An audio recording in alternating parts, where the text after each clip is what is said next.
guest, the American dream of buying a home, very much still alive. It just took a little hiatus. Joining us now is Dottie Herman, CEO and President of Douglas Elliman. And Dottie, thank you so much for being here. Certainly these are impressive numbers.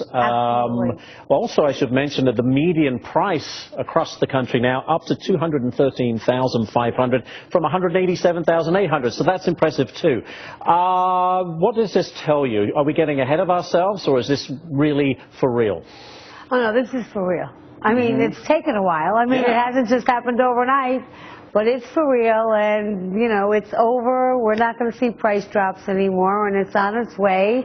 And when you see these big, big numbers, just remember that in many places, it went down so far that when you see 13, 14%, it sounds like a real lot, but it's based on where it came from. That's a good point. Some of the complaints we've heard about the market, not enough inventory. Is that still an issue? Across the country, absolutely. There's a pent-up demand. People were like on the sidelines waiting. And so now they see the markets are all going up, and also interest rates moving up. Well, that's interesting. What is the impact of that? Is that turning people off, or is it forcing people to get into the market? They're not high enough to turn anyone off. I mean, 4.5% is still low. Good. Yeah, it is. But if you're on the fence, you're making a move, because we don't expect them to go down. What about investors, the cash buyers that we've heard so much about from China, Russia, wherever, coming in, putting down cash, buying several homes at a time? Are they out of the market now? No, not at all. They're still coming in? No, they were always part of the market, you know, and especially in big cities, because they like big cities, they like trophy properties. No, they're not out of the market. They see the U.S. and parts of the U.S. as a pretty solid investment.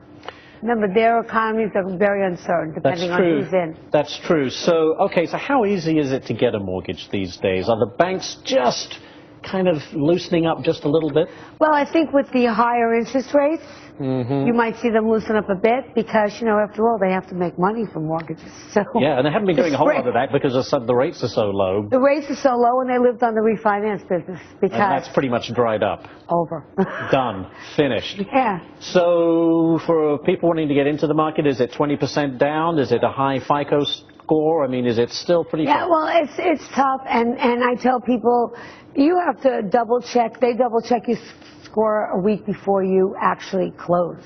Wow. So you can't take any credit cards out. You can't do anything. You virtually have to be very, very good. Very disciplined. And you should really check your credit and have a credit coach before you actually apply for a mortgage now. Good advice. Very quickly, are we getting some of those more creative products out there? I mean, you want to call an ARM creative, you know, the adjustable rate mortgages, but are they starting to come back, or are they dead because of what happened? No, they were dead for a while. Everyone was on a straight, but they're all coming back. Yeah. Coming back in a healthier way, though. You do still have to have a job. See that? You do. That's a sad statement, but people without a job are getting those mortgages. All right, Dottie, thank you so much. We appreciate it, and thank you for being here. Thank you, too. Thank you.